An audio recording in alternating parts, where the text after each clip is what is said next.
All right. Well, we heard several references to the old days at MIT. And I'm going to go backwards in time and talk a little bit about that now.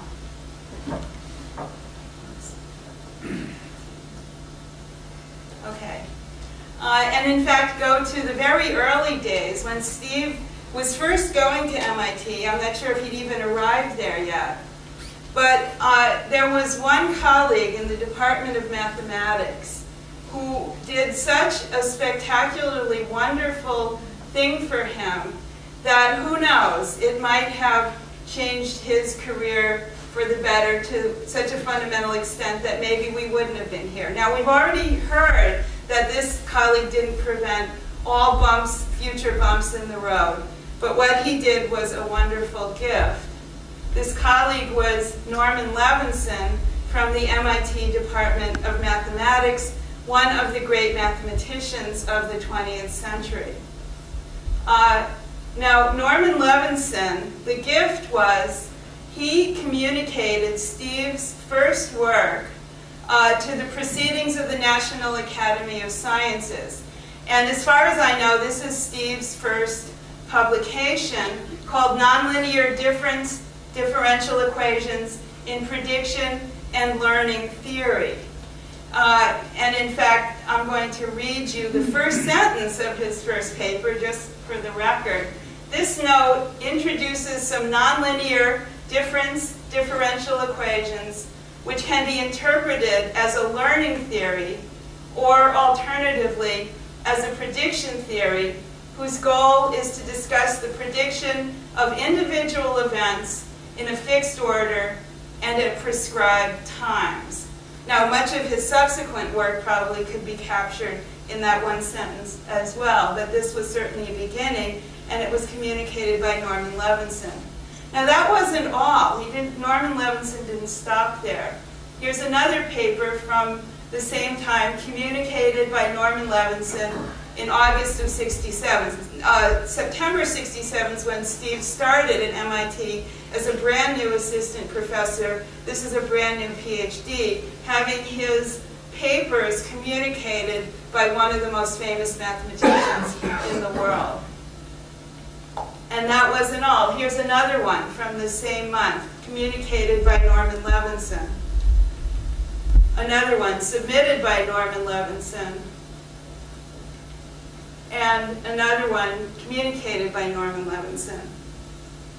Now, unfortunately, Norman Levinson survived only a few years after this time and died prematurely in 1975. But his widow, Faggy Levinson, who by all reports has always been at least as important to the MIT Department of Mathematics as Norman did, survived and is alive to this day. Faggy's distinctive voice is captured in many quotes. She was a major source for Sylvia Nasser's book, A Beautiful Mind, the biography of John Forbes Nash, who was in the MIT Mathematics Department earlier than Steve. I guess he's about 15 years older than Steve, but he had an instructorship in mathematics. And the mathematics department sheltered and nurtured him to the best of their ability, really in a very touching manner. This is Nash, even at the moment of his terrible breakdown, which is eloquently described in the book. And Faggy is one of the major sources of that. And Faggy's voice you can hear in this quote from the book. Faggy Levinson, the department's den mother, said in 1996, I guess, when she was getting interviewed, "For Nash to deviate from convention is not as shocking as you might think. They were all prima donnas," she's including her husband and the they, too. If a mathematician was mediocre, he had to toe the line and be conventional. If he was good, anything went. And you can hear Faggy's voice in this, and she's continued to thrive and be an important part of many of our lives through all these decades. She was going to be here today to talk, but just a few days ago she wrote a note saying that she's not terribly ill, but she has a terribly painful condition which requires her not to be able to stand or walk. So at this point, I was going to introduce her, and you would all have the opportunity to meet Faggy in person if you hadn't already, but sadly she lives in Newton in a retirement community, and I hope will return to her usual vigorous life before too long. But you heard by quote at least a little bit from Faggy.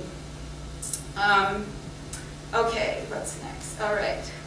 So, switch gears, feed forward, up to much closer to the present. To another, if it weren't for somebody or some group of somebodies, none of this would be in the room today. Now, this group of somebodies has been mentioned more than once, and anybody who spends time in our department knows the truth of this. It's the CNS and CAS staff. We're blessed.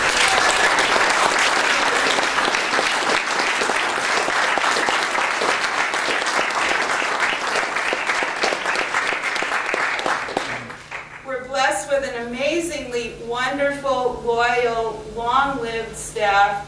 Suzanne Daly, Carol Jefferson, Robin Amos, Brian Bulby, and Cindy Bradford.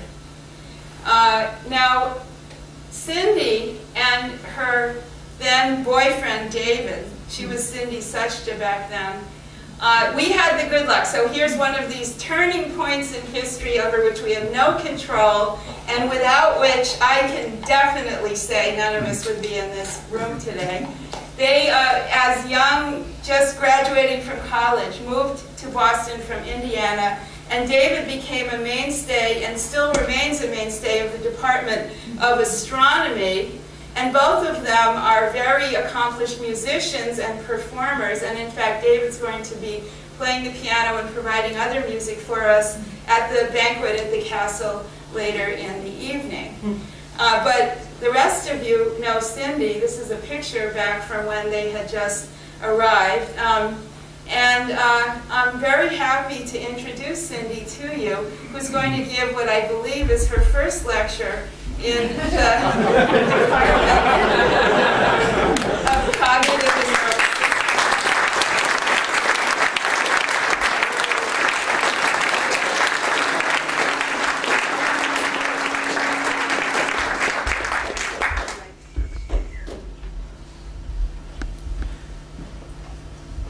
Okay, so this is my first experience public speaking, so be gentle. Don't hold me too high a standard here.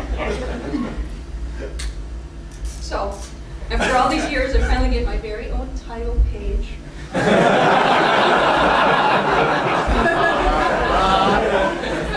used a lot of color in Steve's honor.